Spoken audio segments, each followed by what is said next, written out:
Good afternoon, everybody. Distinguished guests, Madam Mayor, fellow citizens, and most importantly, our honored veterans. Like Ani said, I'm Lieutenant Colonel retired Willie, and I am the JRTC Senior Army Instructor at Pender High School. Working as a teacher at Pender High School was my first and only job after retiring in 2013. I have been attending this Veterans Day event and the Memorial Day events in Burgard for over 10 years.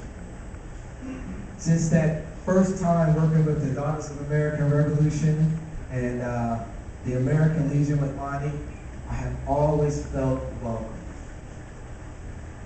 Thank you, and thank you for asking me to speak today. I am honored and humbled.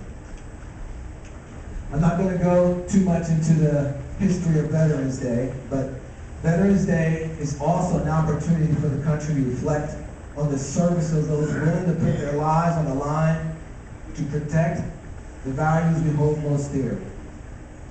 For those that serve, it's a chance to recall their military careers.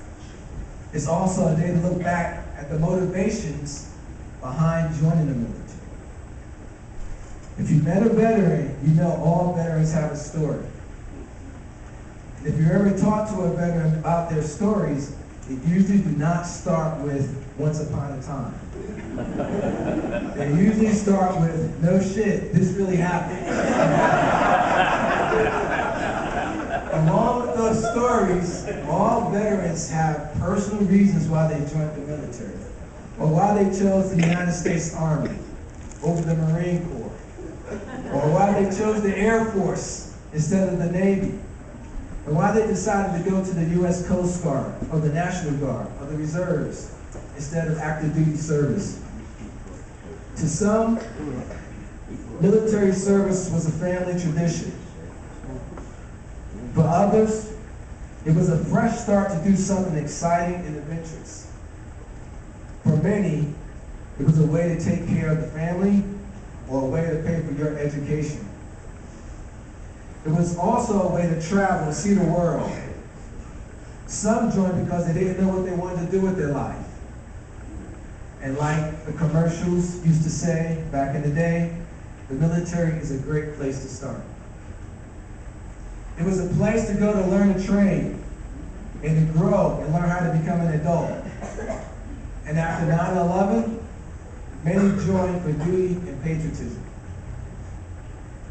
While we all have our personal reasons, every veteran will tell you that the military was not a perfect organization, but they will never forget it, and that they are a better citizen for serving in it.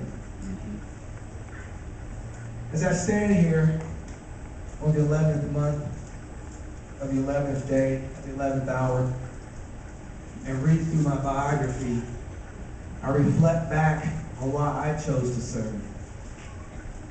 My mind flashes back to a time and place as a much younger man, making the decision to take my first RTC class in college, and my decision to jump out of a perfectly good airplane when I went to airport school.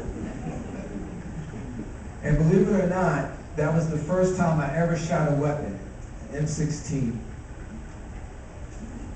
I also reflect back leading sons and daughters in my first war, Desert Shield, Desert Storm. Getting my first promotion or my major award.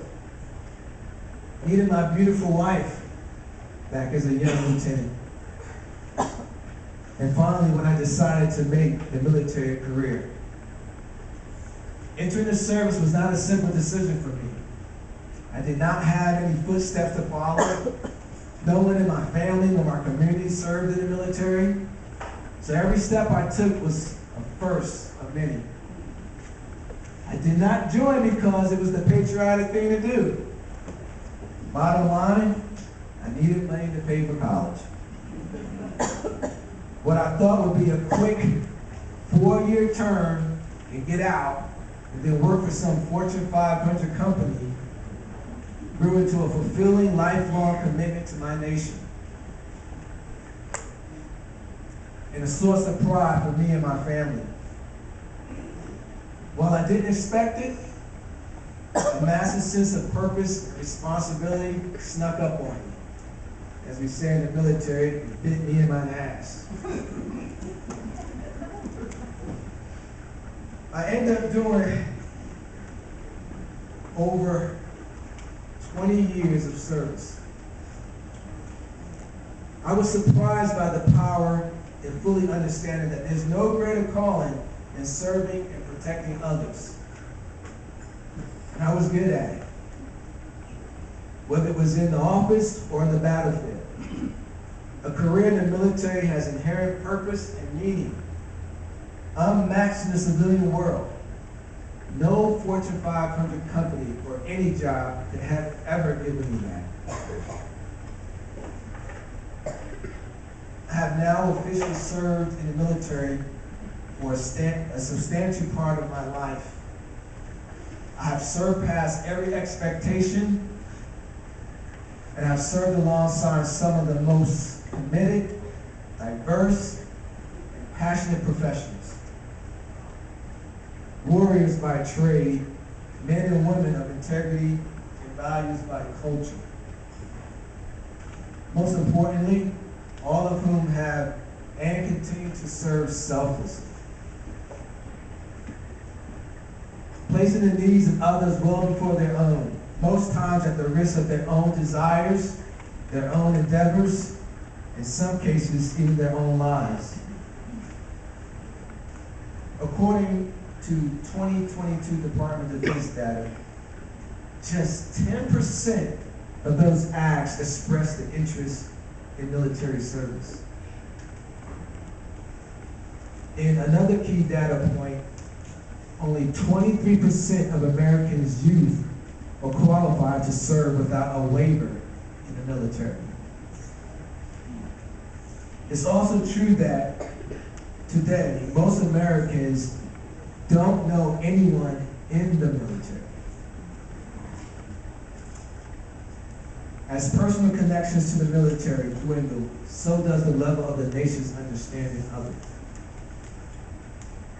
So veterans, continue to tell your stories of service and why you chose to serve. The community, especially the youth, need to hear them.